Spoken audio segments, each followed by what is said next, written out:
പാപാപരാധ ക്ഷമാപണ സ്തോത്രത്തിൽ 9-10 ശ്ലോകങ്ങൾ. ചന്ദ്രോദ്ഭാസിത ശേഖരേ സ്മരഹരേ ഗംഗാധരേ ശങ്കരേ സർഭൈഭൂഷിത കണ്ഠകർണ വിവരേ നേത്രോത്ത വൈശ്വാനരേ ദന്തിത്വകൃത സുന്ദരാംഭരധരേ ത്രൈലോക്യസാരേ ഹരേ മോക്ഷാർത്ഥം ഗുരുചിത്തവൃത്തിമഖിലാം അന്യസ്തു കിം കർമ്മഭിഹി.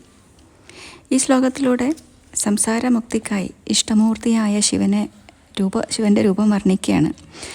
എന്തിനാണ്? നമ്മുടെ മനസ്സിൽ പ്രതിഷ്ഠിക്കാനായിട്ട്.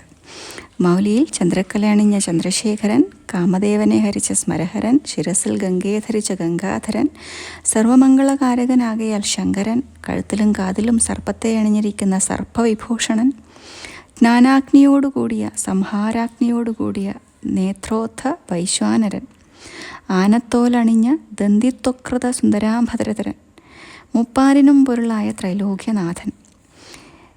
ഇങ്ങനെയുള്ള സർവ സംഹരിക്കുന്ന ഹരനുമായ ഈ മംഗളമൂർത്തിയെ ശരണം പ്രാപിച്ച് സർവ്വതും ഭഗവാനിൽ സമർപ്പിച്ച് മുക്തിക്കായിട്ടും ചിത്തശുദ്ധിക്കായിട്ടും അനുഗ്രഹിക്കൂ എന്നാണ് പ്രാർത്ഥന.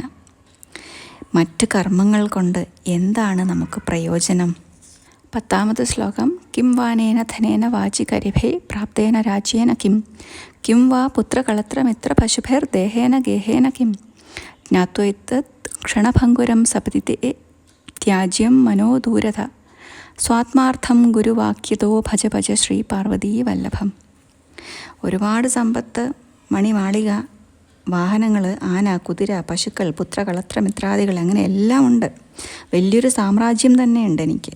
പക്ഷേ അതുകൊണ്ടൊന്നും മരണശയ്യയിൽ കിടക്കുമ്പോഴോ മരണാനന്തരമോ എനിക്ക് പ്രയോജനപ്പെടാൻ പോണില്ല. അതുകൊണ്ട് സ്വന്തം മനസ്സിനോട് തന്നെ പറയാണ്, അല്ലയോ മനസ്സേ, ഈ കാണുന്ന ഐശ്വര്യങ്ങളെല്ലാം അസ്ഥിരമാണ് എന്ന ജീവിത യാഥാർത്ഥ്യം മനസ്സിലാക്കി വിഷയങ്ങളിൽ സുഖിച്ച് കഴിയാതെ എത്രയും പെട്ടെന്നൊരു സദ്ഗുരുവിനെ സമീപിച്ച് ഗുരു കാട്ടിത്തരുന്ന വഴിയിലൂടെ സഞ്ചരിക്കൂ. അതിനുവേണ്ടി ശ്രീ പാർവതീ വല്ലഭനെ ഭജിക്കൂ. ആത്മസാക്ഷാത്കാരത്തിനായിട്ട് ആ ശിവനെ ആശ്രയിക്കൂ. 11ാമത് ശ്ലോകം.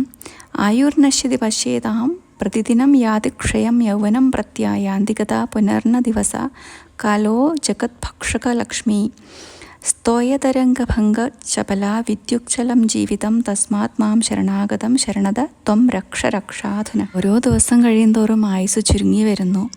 നഷ്ടപ്പെട്ട ദിനങ്ങൾ എന്നേക്കുമായി നഷ്ടപ്പെട്ടിരിക്കുന്നു.